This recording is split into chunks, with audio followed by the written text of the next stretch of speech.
Perception पैदा किया जा रहा है कि जनता खुश है मोदी से। ठीक है, अगर आप इतना ही समझ रहे थे आपकी नीतियां अच्छी हैं तो फिर उन्हीं प्रश्नों पे वोट मांगते ना। 15 लाख रुपया दिया कि नहीं दिया, रोजगार पैदा किए कि नहीं किए, भ्रष्टाचार खत्म हुआ कि नहीं, काला पैसा बाहर से आया कि नहीं, महंगाई रुकी कि नहीं, इसके ऊपर वोट क्यों नहीं लिया? पुलवामा और बालाकोट का इमोशन खड़ा करके तथाकथित राष्ट्रवाद के नाम पे वोट क्यों लिया?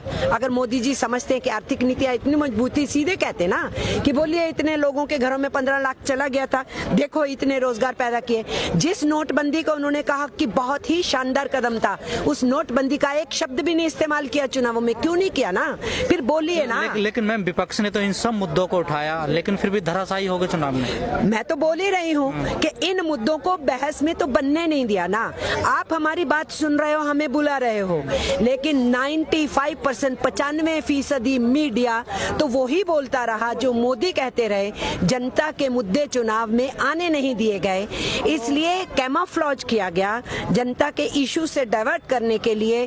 जनवरी 2019 तक वातावरण था कि ये सरकार जाएगी, फरवरी के मध्य तक भी था, और पुलवामा होता है और ये पूरे देश के अंदर सारे मुद्दों को पीछे फिकवा के लोगों को जिंगोइज्म में डालते हैं और वोट। क्या आपका कहने का मतलब है पुलवामा मोदी ने करवाया? ये हम क्यों कहेंगे आज कि पुलवामा मोदी ने कराया, पर हम ये जरूर कहेंगे कि पुलवामा रुक सकता था। मोदी की सरकार को मालूम था, सिक्योरिटी लैप्स हुआ, गवर्नर ने बताया, जो हमारी एजेंसीज हैं सिक्योरिटी के, उन विजिलेंस एजेंसीज ने बताया कि सरकार को पहले से मालूम था कुछ हो सकता है, तो फिर सरकार ने होने दिया ना, क्योंकि उनको चुनावों में फायदा होना था। मैम क्या लग रहा है, सत्ता पे पूंजीवाद हावी हो गया ज्यादा? बिल्कुल हो गया। इस वक्त सत्ता इस देश के बड़े कॉरपोरेट घरानों के इशारों पे ही केवल चल रही है। वो एजेंडा तय करते हैं, मोदी सरकार उस एजेंडा को इम्प्लीमेंट करते हैं।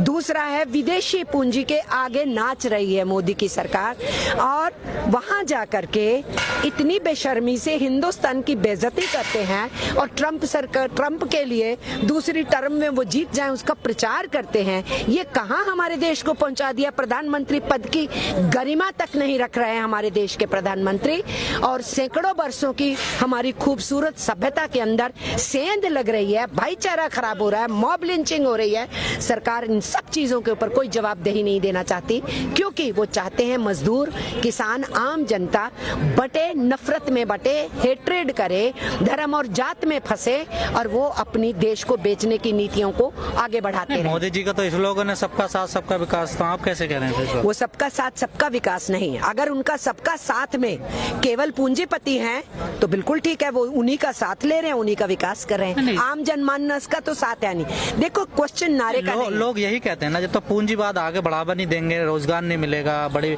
इंडस्ट्री खड़ी नहीं होंगी, लेकिन आप कह रहे हैं कि पूंजीवाद को बढ़ावा दे रहे हैं। हम जो कह रहे हैं वो ये कह रहे हैं कि पूंजी कौन पैदा कर रहा है? मजदूर पैदा कर रहा है, ठीक है। हम ये नहीं कह रहे हैं कि पूंजी अपना रोल नहीं अदा करेगी। हम ये कह रहे हैं कि जो श्रम पूंजी पैदा करता है उसी श्रमिक का हिस्सा कहाँ है, उसकी जिंदगी दूभर क्यों हो रही है?